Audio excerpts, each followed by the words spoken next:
ladies and gentlemen, the first prong of our 5-point agenda is the proactive welfare.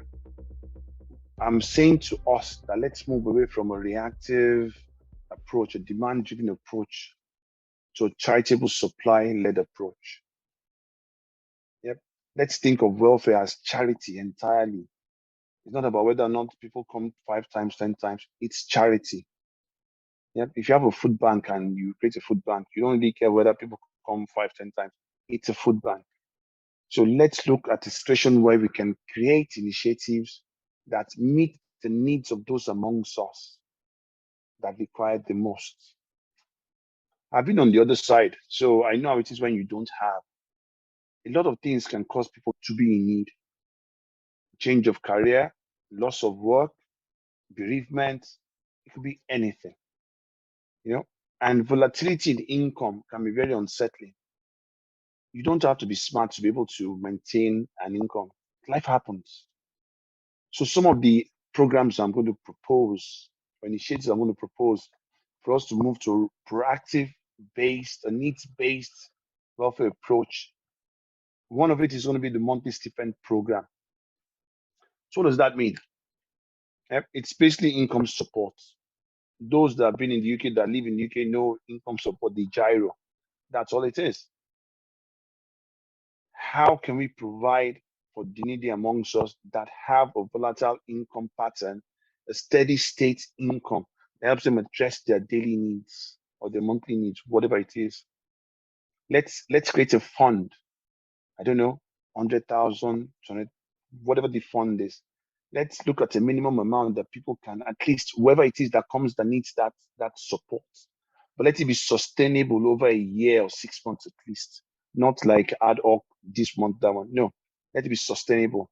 It will be needs-based. So that will address the issue of perhaps it's been abused or not. Needs-based. But it will be funded entirely from charity. Entirely from charity. A number of the projects or programs I'm proposing are going to be sustainable projects that we look to fund in a sustainable way, not from dues or from sort of from giving that we have at normal. No, there'll be extra budgetary. How we need to raise the funds to support these programs. Another initiative I'm thinking of that I'd like to share with you is this: a counseling program. Money doesn't. Yes, the Bible says that money answers all things, but money doesn't solve all things. Yep. When you go through a loss, you need counseling. There are times when the money is good, yes, but the mindset, the psychology has been damaged.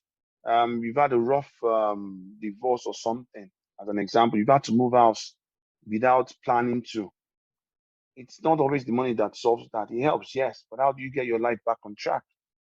You need to bring in experts that can address some of these issues for us.